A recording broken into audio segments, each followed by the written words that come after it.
Good morning class. Today we will be continuing chapter 4, that is plant life, photosynthesis and respiration. In our previous class we have already dealt with what is photosynthesis, what are the factors which affects photosynthesis. So today we will be continuing with the second subtopic, that is respiration. Now first let us understand what do you mean by respiration. Respiration means it's the process in which the glucose which is formed during photosynthesis is broken down to produce energy. We all need energy, right? Similarly, even plants need energy in order to conduct different functions such as conduction of water, minerals, okay. For all those processes, they also need energy. So that energy is provided by breaking down of glucose, okay. So the energy that is produced, most of them is in the form of heat, is released in the form of heat, but major portion of it is converted into ATP. Majority of it is converted into ATP. Full form of ATP is adenosine triphosphate. Full form of ATP is adenosine triphosphate. It is also referred to as energy currency of cell. Energy currency of cell, just like the currency that you have. Here let me call it as money. You use it, right, in order to buy different things. Similarly, ATP is utilized to carry out different biological or metabolic processes within. Okay, that's why it is also referred to as energy currency of cells. So what do you mean by respiration? Respiration is the process by which glucose is broken down mostly in the presence of oxygen to release energy. Along with the energy, carbon dioxide and water is also released. Okay. Now next we will be discussing about the types of respiration. There are two types of respiration, aerobic respiration and anaerobic respiration. Now let us understand the difference between aerobic and anaerobic respiration. Aerobic respiration, it's the respiration process in which glucose is broken down in the presence of oxygen.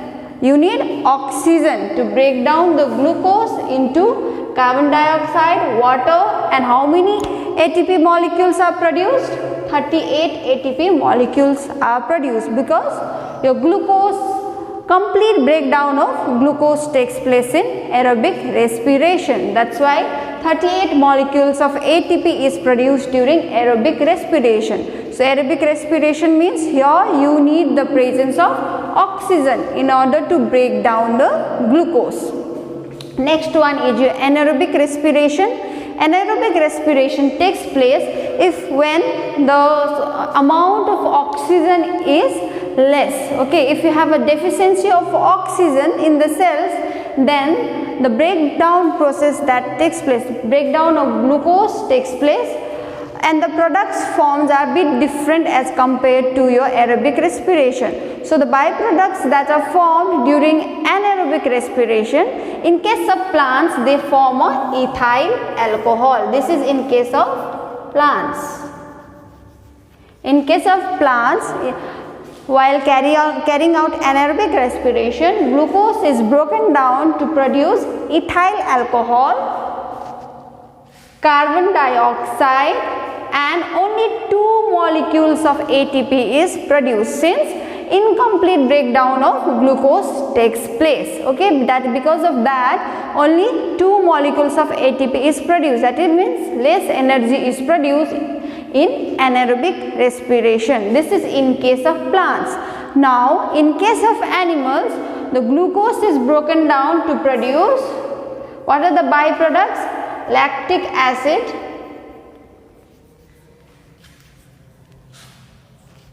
lactic acid, carbon dioxide, and 2 molecules of ATP. In case of animals, lactic acid is produced instead of ethyl alcohol.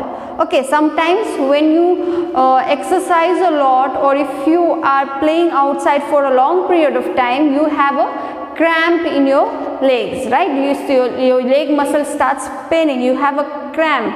So that is because of anaerobic respiration. Your oxygen supply, sufficient amount of oxygen supply is not taking place in your body, because of which your anaerobic respiration takes place in those muscle cells, because of which lactic acid is produced. Now this lactic acid is resulting into the cramps. Okay, and after a while when you rest, that cramp itself goes away, because again the supply of oxygen takes place, again the aerobic respiration takes place. Because of that, again you do not get the cramp. Okay, so what is respiration? Respiration means breakdown of glucose, right? Breakdown of glucose to produce energy, as well as the byproducts are your carbon dioxide and water. Now your respiration can be divided into two types: aerobic respiration and anaerobic respiration. In case of aerobic respiration, oxygen is utilized for breaking down of the glucose, and more amount of energy is produced in case of aerobic respiration, whereas in case of anaerobic respiration, it takes place in the deficiency of oxygen, when the oxygen either absent, not completely absent, but in the deficiency of oxygen, when the respiration takes place, that can be referred to as anaerobic respiration. Here the incomplete breakdown of glucose takes place, because of which less energy is produced.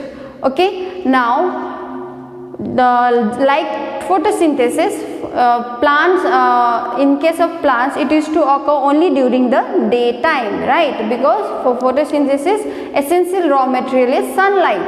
At night, sunlight, because of the absence of sunlight, photosynthesis does not take place.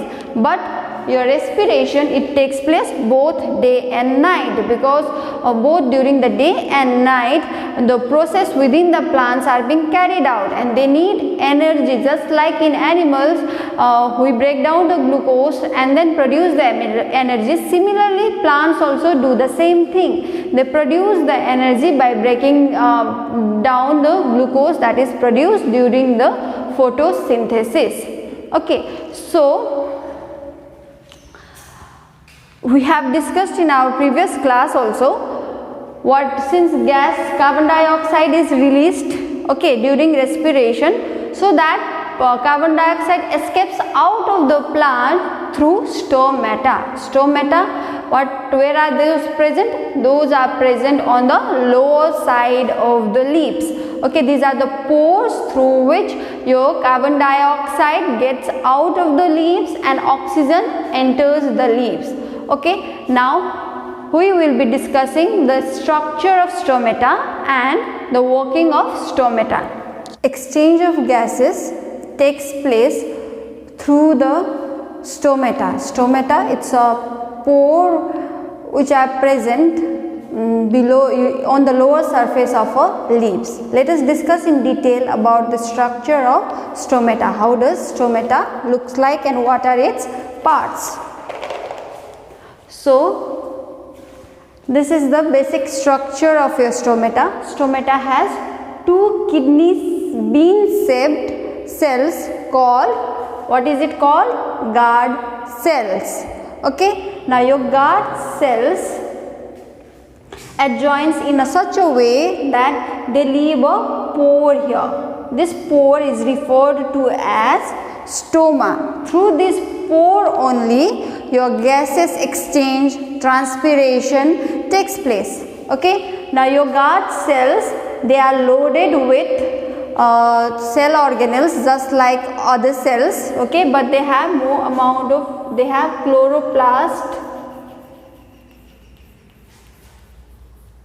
because of which the photosynthesis takes place more in this region. Okay, so structure of stomata, we know what is stomata, what is its function, right? So structure, what do they have? They have two kidney bean shaped guard cells, two adjoins in such a way that sometimes they leave a pore in between, which is referred to as stoma.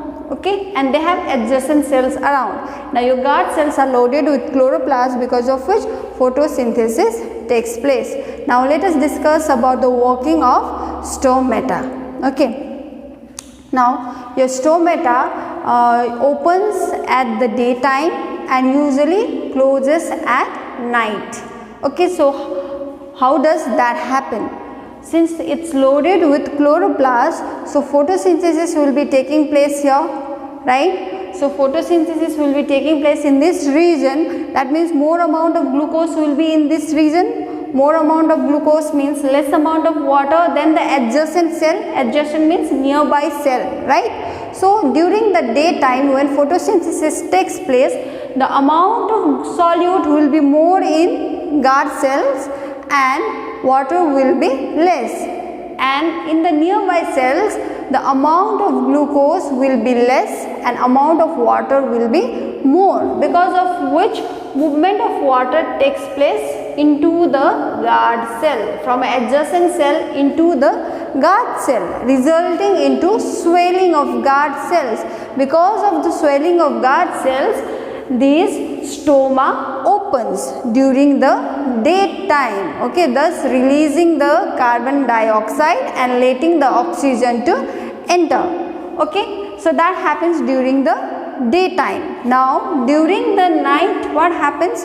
No photosynthesis is going to take place, right? No photosynthesis. So during the day, because of the continuous flow of the water into the guard cell, water will be more in this region, in the guard cell region, than that of a adjacent cell. So during night, what happens?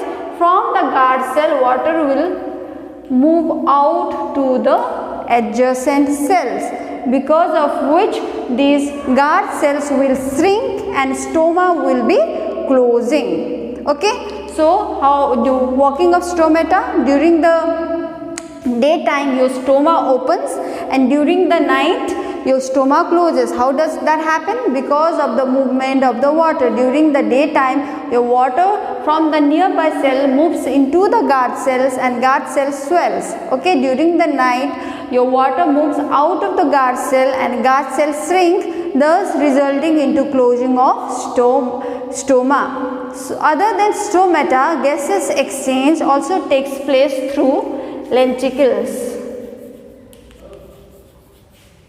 Now these are the pores which are present in the whole stem. Okay, they are open throughout. They do not close and open like stomata. Okay, they do not regulate like stomata. They are open all the time. They are present in the whole stem. Through the whole lenticles also your gas exchange takes place or transpiration takes place.